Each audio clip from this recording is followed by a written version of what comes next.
Hey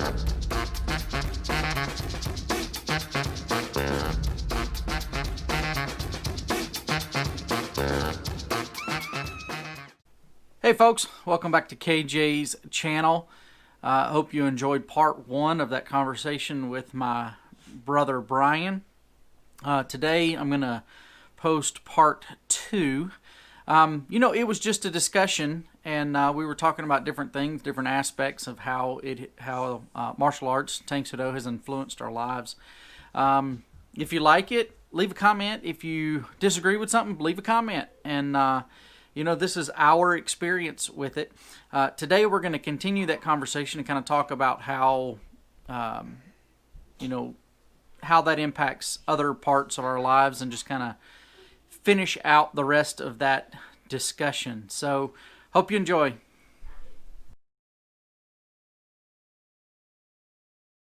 Martial arts traditionally was taught, from a kid to adulthood. Yes. And so you're picking up something that somebody traditionally or normally would do for a lifetime, and you're just starting it as an adult. Right.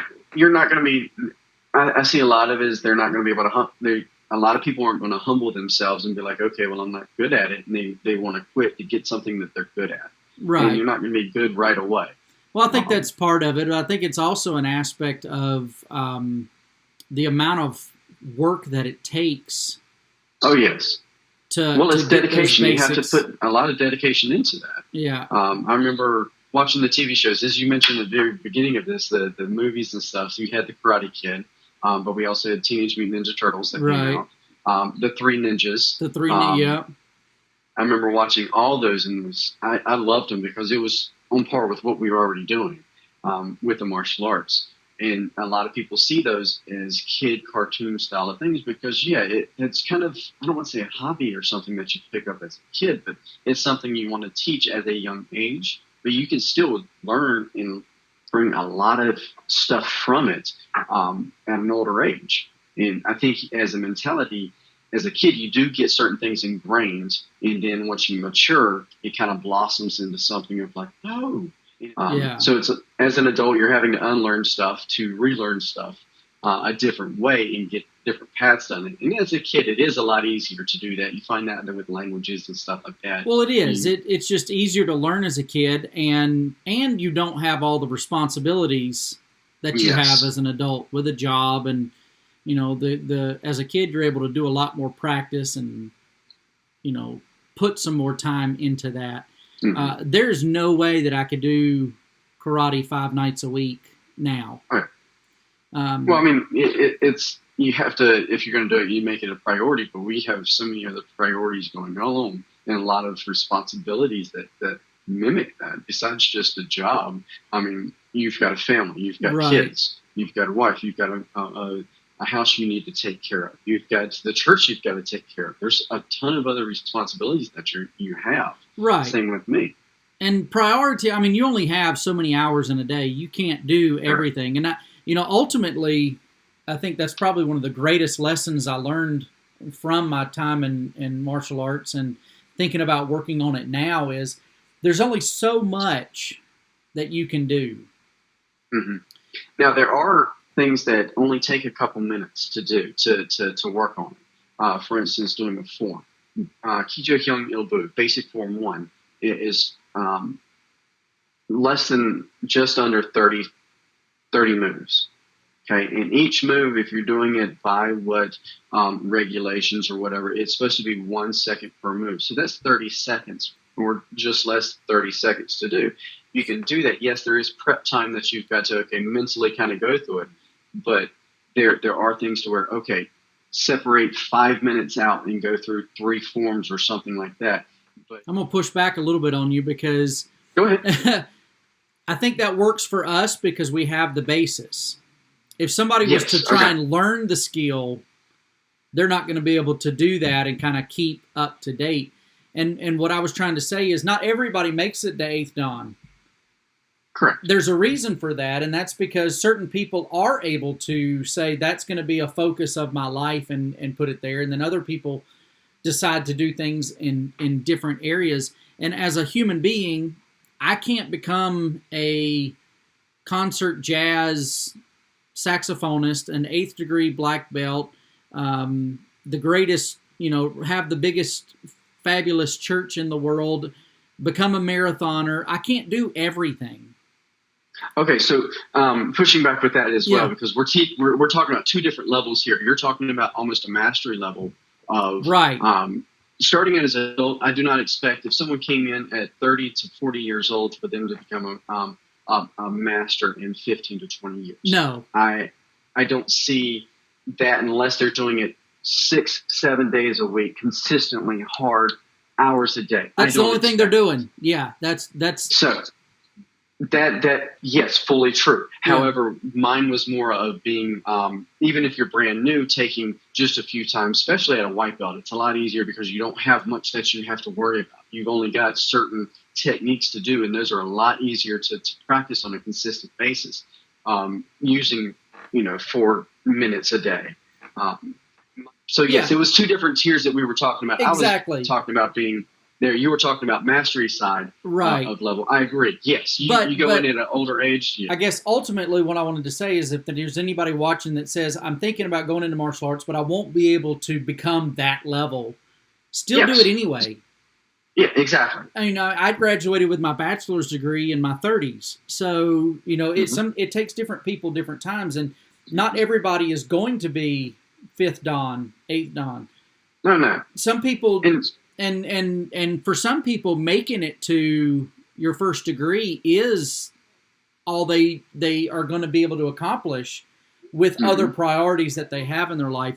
But what I wanted to say about that was they still receive a lot of the benefits that we had from martial arts. Even if they don't take it to that level. If I go into any type of competition, say for instance archery, if I went into an archery competition, I'm not expecting myself to be able to go to the Olympics. No. I don't expect to be the best archer out there or even the top 10 because it's not something I have consistently worked on. That's my expectations of it, though. A lot of people, they go into it, they expect to be perfect at it, and don't go in with that expectation. I'm not saying go in with a very minimal expectation, but you can bring out so many different things from different stuff just by actually doing it and learning it. But at the same time, you don't have to dedicate your whole life to martial arts to receive the benefits of martial arts. Correct. You don't have to dedicate your whole life to it. Yeah, you've got to dedicate some time and effort and stuff to it, but there's balance that happens. Right. That's even, I guess, a broader perspective is there's balance that you can learn and you can grow in that aspect. It's the balance of you learn to fight so you don't have to. I mean, all of it kind of connects together. My biggest hope is just to kind of give some insight to here's ultimately, I don't know if I'm accurate or not, but ultimately I think you're going to see another spike in martial arts. Yes. Not just because Cobra Kai came out, but there is that mentality in our world right now where people are scared. They want to be able to defend themselves. I think we're going to see a spike in martial arts again. And I don't want a lot of the same things that happened in the last one to happen again, where you have the McDojos and you have all these black belts running around. It became a hobby instead of, I don't know the best way to describe it. It was just something that people could add to their resume. It was something they say they did as a kid, like, you played baseball. I think it was more of the people had a mentality of, okay, it's cute, it was fun, it's something for me to send the kids to go to. Like it has no real benefit in life. And so I want people to see that it has real benefit. It actually matters in the long run. So I took it for 5 years as a kid, and it still has impacts in my life today.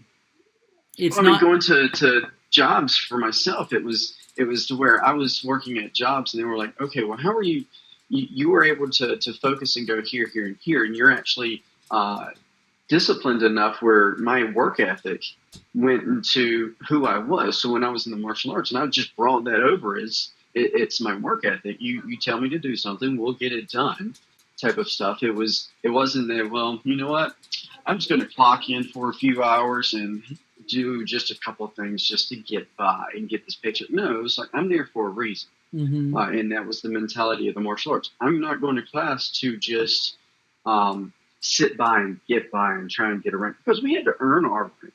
Oh, I mean, yeah. if you go to a school and say, okay, I'll get you the black belt in 3 years, and you pay this, this, and this in this contract, I promise you'll get it.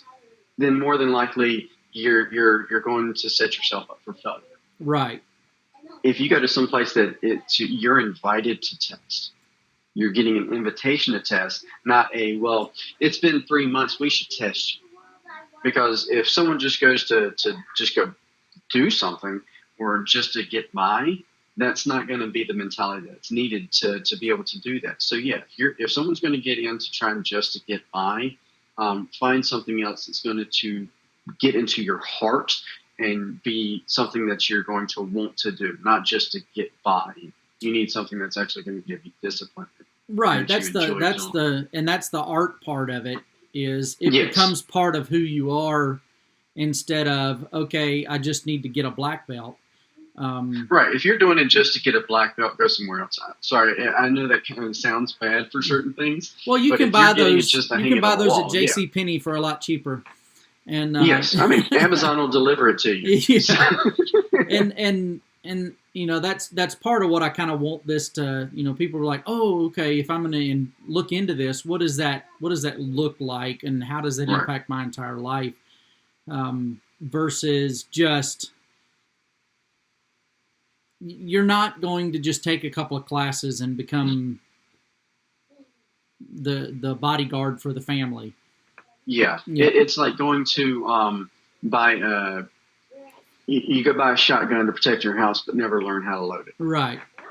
Well, I mean, there's no point to it. I taught self-defense to a couple of our girls. I didn't teach them hardly any real techniques. Mm-hmm. I spent the 3 or 4 days we were together, I spent talking about the mentality of do whatever it takes to get away and run. You know, your job is not to, you know it took me 5 years to get to the level that I can do this in this situation. For you, poke the guy's eyeball out Mm-hmm. and go. You don't need to. We don't need to Yeah. spend 2 hours trying to teach you a front snap kick so that you can break your leg when you do it wrong or fall down the steps or, you know. Exactly. If get it comes to a scrap and I'm in an uncomfortable zone, I don't care. I will bite somebody. Right. It doesn't matter. So I was teaching that mentality it's of life or do death. whatever it takes. So I got elbowed in the eye. I got kicked in, you know, kneed in the chest, and it wasn't a technique. And so, yeah, if you're looking for martial arts to teach you how to fight, there's a lot easier ways to learn how to scrap. Oh yeah. Martial arts is about a lot of the other stuff that comes around. Then Yes. then- Well, if you look at the Cobra Kai stuff that they had in it, when you delve into the Miyagi-Do stuff, the calmingness portion of it, the mentality of it, and then you jump over to Cobra Kai itself, it has a lot of the martial part of it, the Right. fighting portion of it. well, I think and then- season 4 is going to be neat when they put those two together. Exactly. And putting those two together is actually a great mix of them. It's like taking you have a really good beef setup. You've got really good beef. You got some a good sauce on it. Then over here you have plain rice, which is plain, but it's calm. I mean, it'll fill you up really nice. Both are good, but when you mix those two together, you get something that's completely new, and it's really, really, really good. Right. And they complement each other. Yeah. That's something that I really like about with our martial arts, because there is that martial striking portion of it. We do have takedowns and everything else you get in, but then you also have the mentality of the nothing we do to each other is out of malice. We love each other. Family. I'll take hits because you need to learn how to hit. Right. And that's, you just said you got elbowed and stuff. You were willing to take those so that they learned, hey, this is what I need to do to be able to get out of stuff. You're willing to get hurt to help them out. Yeah, and I was And showing that's- them basically just because you pretend, oh, I'm going to elbow you here, doesn't mean that the bad guy stops. So go ahead and hit Exactly. me, and I'll show you you're not hitting hard enough. Exactly. And You that hit was- me hard enough to make you let go, then yeah, Then we're I did good. my job.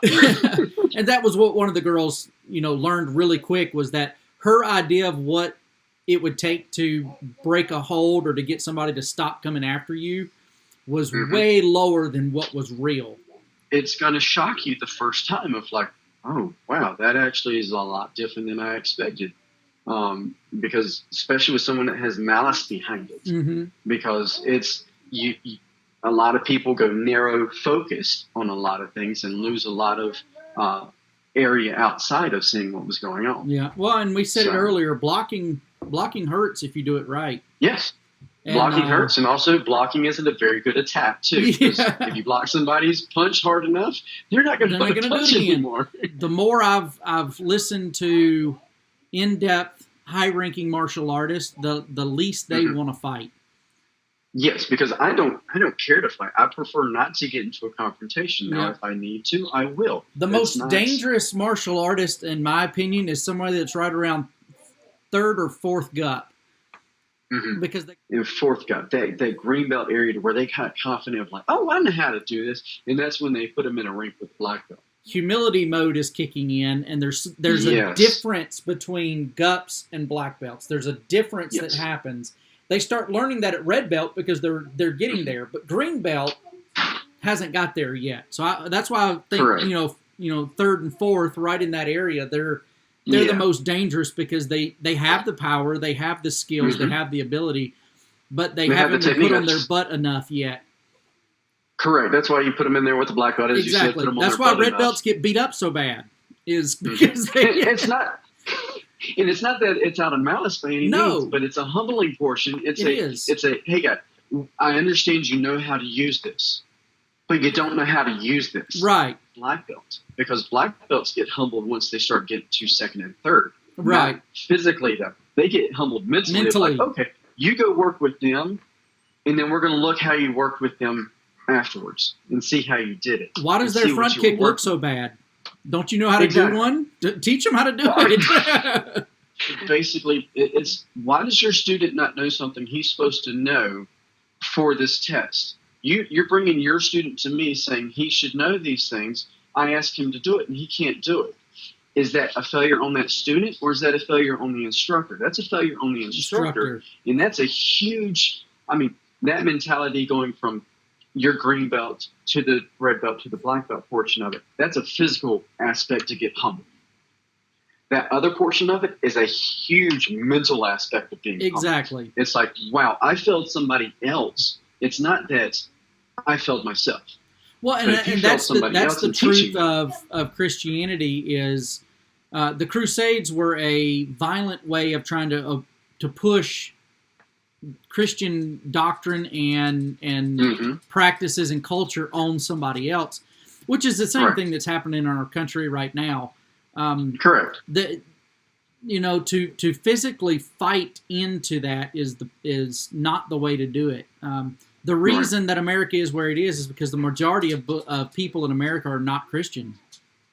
Correct. You have people that have Christian. That are there too. You have people that have Christian influenced morals and Christian influenced ideas, but they themselves are not Christian. So, after you have seen that, I wanted to clarify a couple of things. My purpose for doing this was twofold. One is that I'm on a health journey, and I'm working on getting healthier, losing some weight, doing some different things.